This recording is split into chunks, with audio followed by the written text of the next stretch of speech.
Assalamualaikum warahmatullahi wabarakatuh. Apa kabar semuanya?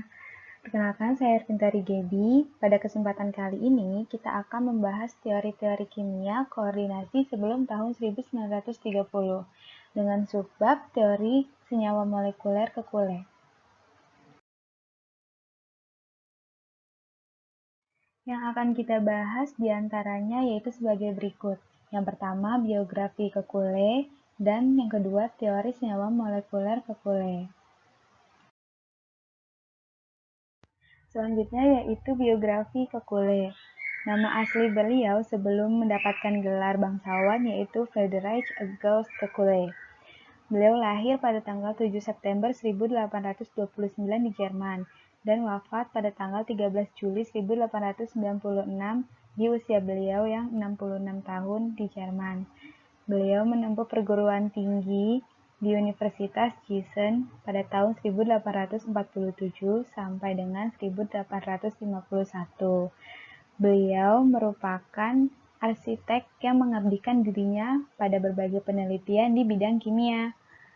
Beliau meraih gelar doktornya pada tahun 1852 dan langsung melakukan perjalanan keliling Eropa untuk memperdalam pengetahuannya. Setelah kembali ke Jerman, ia membuka sebuah laboratorium pribadi di Heidelberg yang banyak digunakan ilmuwan untuk melakukan penelitian.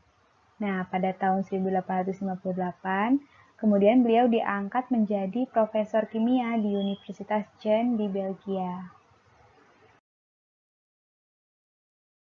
Selanjutnya, kita akan membahas mengenai teori senyawa molekuler yang dikemukakan oleh Kekule. Pada tahun 1858, Kekule menerbitkan sebuah makalah yang mengemukakan bahwa yang pertama, atom karbon memiliki variasi 4 atau kuadrivalen. Yang kedua, rumus metana adalah CH4. Yang ketiga, atom-atom karbon dapat membentuk rantai. Selain itu, Kekule juga berhasil mengemukakan struktur dari benzen dengan tepat. Beliau mengungkapkan bagaimana 6 atom karbon pada molekul benzena berikatan dengan atom hidrogen. Beliau juga menemukan pemecahannya ketika sedang tidur. Beliau bermimpi tentang barisan atom-atom karbon dan hidrogen membentuk cincin seperti seekor ular yang menelan ekornya sendiri. Dapat dilihat seperti ilustrasi pada gambar sebelah kiri. Kemudian pada tahun 1872, Kekule mengusulkan perubahan struktur benzena. Menurut Kekule, benzena mengandung 3 ikatan tunggal dan 3 ikatan rangkap yang posisinya berselang-seling, seperti pada ilustrasi gambar yang ada di sebelah kanan. Pada tahun 1854, Kekule mengikuti prinsip valensi konstan atau konstan valens, yaitu merupakan suatu unsur hanya memiliki satu harga valensi. Hal tersebut merupakan sifat fundamental yang harganya tetap dan tidak berubah-ubah, sebagaimana harga berat atom yang selalu tepat. Pada waktu itu, konsep tentang isotop belum dikenal. Nah, contohnya misalnya valensi atom fosfor atau P adalah 3 dan valensi atom klorin atau Cl adalah 1. Keduanya hanya dapat membentuk satu senyawa yaitu PCl3, tidak dapat membentuk PCl5. Nah, ini tidak sesuai dengan eksperimen yang saat itu banyak dilakukan ya. Banyak sekali eksperimen yang bertentangan dengan pendapat Kekule tersebut.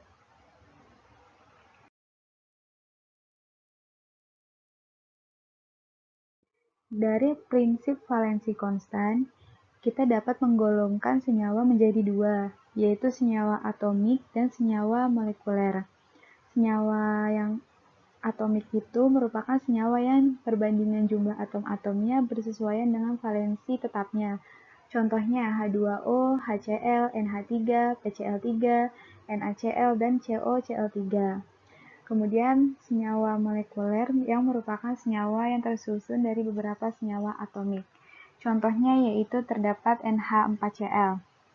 NH4Cl dianggap sebagai senyawa molekuler yang tersusun dari senyawa-senyawa atomik NH3 dan HCl.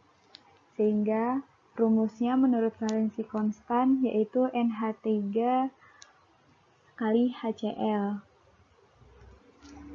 Kemudian terdapat juga PCl5 yang dianggap sebagai senyawa molekuler yang tersusun dari senyawa-senyawa atomik PCl3 dan Cl2, sehingga pada valensi konstan ini ditulisnya PCl3 Cl2.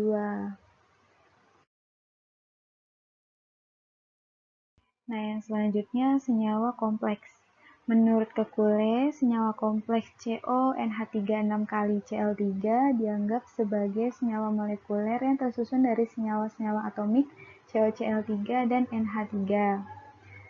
Atom-atom dalam senyawa-senyawa molekuler tersebut dianggap tetap memenuhi prinsip valensi konstan oleh Kekulé. Selanjutnya, gaya antara senyawa-senyawa atomik. Gaya yang bekerja antara senyawa-senyawa atomik di dalam senyawa molekuler adalah lebih lemah dibandingkan gaya antara atom-atom dalam senyawa atomik.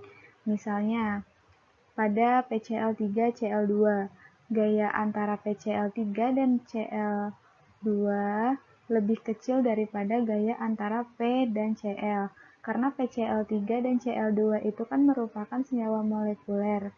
Nah, sedangkan P dan Cl itu kan merupakan atom-atom pada senyawa atomik, sehingga gaya antara atom-atom dalam senyawa atomik lebih besar daripada gaya atom-atom pada senyawa molekuler.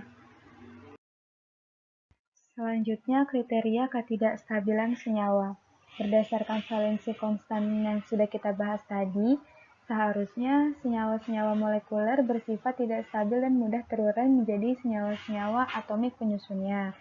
Fakta eksperimen yang memang menunjukkan banyak senyawa-senyawa yang oleh Kekulé dianggap sebagai senyawa molekuler bersifat tidak stabil dan mudah terurai menjadi senyawa-senyawa atomik penyusunnya, seperti NH4Cl dan PCl5.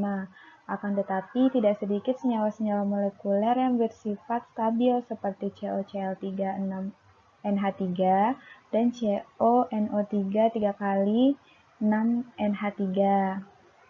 Nah, tetapi kriteria tersebut dianggap cenderung tidak berlaku pada senyawa-senyawa kompleks, misalnya pada COCl3 6NH3 ditambah HCl. Reaksi tersebut tidak menghasilkan NH4Cl, padahal kan seharusnya bisa menghasilkan NH4Cl ya, karena ikatan antara COCl3 dan 6NH3 itu kan lemah, jadi seharusnya bisa terurai dan membentuk NH4Cl. Kemudian juga contoh lainnya yaitu COCl3 6NH3 direaksikan dengan H2SO4 tidak menghasilkan NH4 2 kali SO4. Seharusnya kan menghasilkan kan, karena di antara kedua senyawa tersebut kan ikatannya lemah, jadi bisa membentuk dengan ikatan yang baru, sehingga dianggap tidak sesuai prinsip tersebut dengan kriteria kestabilan senyawa. Selanjutnya yaitu penulisan senyawa molekuler. Meskipun teori yang dikemukakan oleh Kekulé tidak berlaku, namun ide penulisan senyawa molekuler yang termasuk senyawa kompleks seperti COCl3 6NH3 dan CONO3 3 kali 6NH3 tetap dipakai sampai munculnya teori koordinasi yang dikemukakan oleh Werner. Bahkan sampai saat ini digunakan dalam penulisan rumus garam rangkap seperti FeSO4, NH4 2 kali SO4, 6H2O. Demikian tadi teori senyawa molekuler Kekulé. Terima kasih sudah menyimak. Semoga bermanfaat. Wassalamualaikum warahmatullahi wabarakatuh.